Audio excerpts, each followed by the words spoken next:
Selamat pagi anak kami semua. Salam sejahtera, shalom.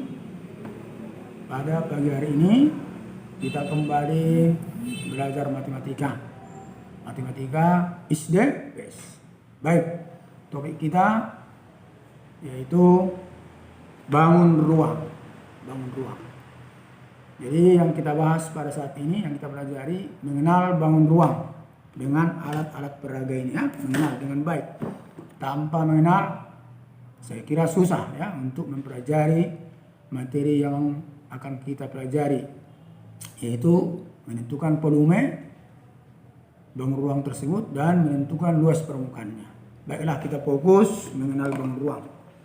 Baik, jadi setiap bangun ruang itu ada 3 unsur-unsurnya. Setiap bangun ruang ada 3 unsurnya. Unsur itu pembentuknya. Jadi kalau hanya 2 saja tidak terbentuk dia ya, tidak terjadi. Baik, langsung kita bangun ruang yang pertama yang kita perkenalkan, yaitu balok. Balok. Ini dia balok. Jadi unsur-unsur balok itu ada 3. 1, sisi. Balok itu mempunyai 6 sisi. Bawah, alas, tutup, kiri, kanan, muka, belakang. Kemudian sisi yang berhadapan sebangun. Sebangun artinya bentuknya sama, ukurannya sama. Jadi balok ini dibentuk oleh bangun datar persegi panjang semuanya. Boleh gabungan persegi panjang dan persegi gabungannya. Ya, nah, kalau kita perjelas lagi, inilah kerangkanya. Ini kerangkanya. Di sini nampak jelas. Inilah rusuknya. Rusuknya. Ada 12 rusuknya ini. Rusuk panjang 4, rusuk lebar 4, rusuk tinggi 4, tinggi ya. Kemudian titik sudutnya 8. Sisinya 6, muka, belakang, kiri, kanan, atas, bawah. Itu dia. Kemudian yang harus kita tahu, ini balok ini alas dan tutupnya sebangun tadi ya, udah jelas sebangunnya. Tegak lurus dengan sisi tegaknya. Harus tegak lurus dengan sisi tegaknya. Siku-siku. Tegak lurus dengan sisi tegaknya ya. Barulah terjadi balok. Kalau dia tidak tegak lurus, itu bukan balok. Oke. Kita lanjutkan dengan kubus. Kubus ini juga dibentuk oleh bangun datar.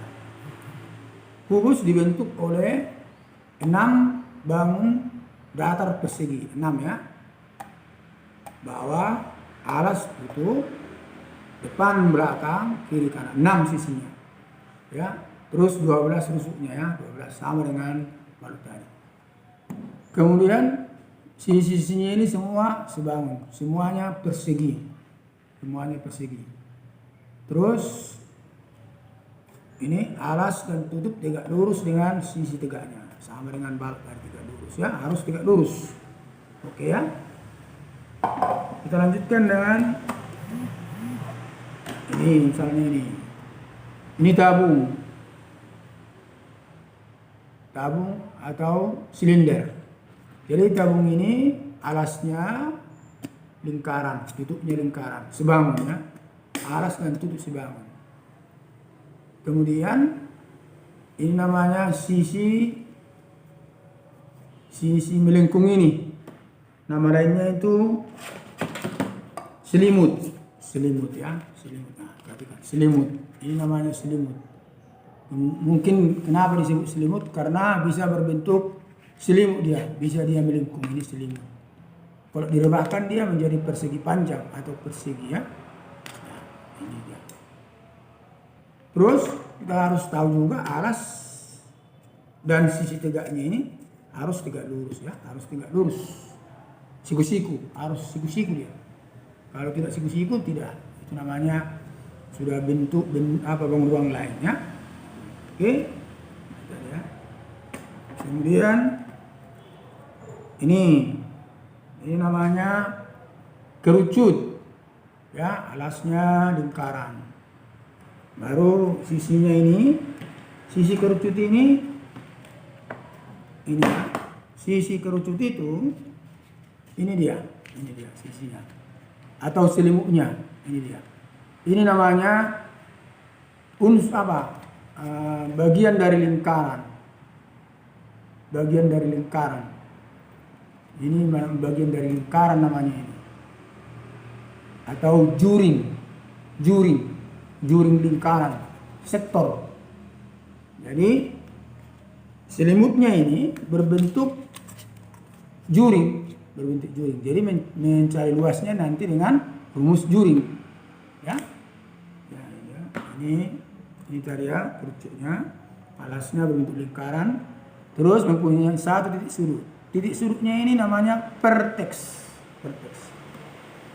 Tingginya, kalau tingginya seperti ini, dari ini yang kuning sampai sini, tingginya harus tegak lurus dengan alas.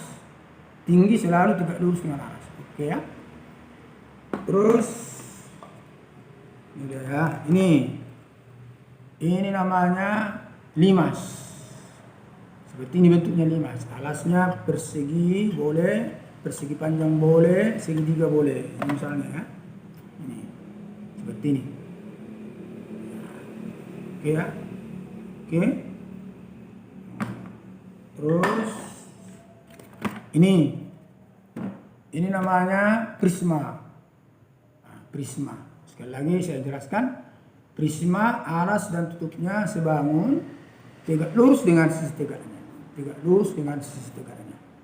Sama dengan balok. Ini juga termasuk prisma. Tapi definisinya lebih kuat ke balok. Demikian juga misalnya ini. Kubus ini termasuk prisma, tapi lebih kuat khusus dia kubus ya. Oke ya, ini tadi prisma. Jadi prisma itu seperti ini, salah satu prisma dengan alas segi berapa ini? 1, 2, 3, 4, 5, 6. Segi 6. Alas segi 6. Segi 6 beraturan. Kalau dia sama panjang sisinya ini. Segi 6-nya sama panjang, itu namanya segi 6 beraturan ya. Udah? Oke ya. Apalagi kira-kira? Ini bola. Bola ini tidak sama dengan lingkaran. Terkadang bola dibilang lingkaran dibilang bola. Ini bola. Bola bangun ruang, lingkaran bangun datar. Ya, lingkaran bangun datar. Jadi kita harus konsekuen atau bisa mengingat bangun ruang tersebut dengan benar. Jangan kita sebut ini misalnya bola. Jangan, ini bangun datar. Oke ya. Baik. Kita kembali, bangun ruang itu mempunyai 3 unsur. Unsur itu pembentuknya. Salah satu tidak ada, tidak terjadi dia ya. Saya ulangi seperti ini. Ini kerangkanya dulu dibuat, kerangkanya. Barulah terjadi bangun ruangnya. Kalau di dinding ini terjadilah dia balok. Oke? Demikian yang bisa kita pelajari pada hari ini. Marilah kita belajar sungguh-sungguh, karena belajar matematika adalah belajar yang asik. Sekian, sampai jumpa kembali. Terima kasih.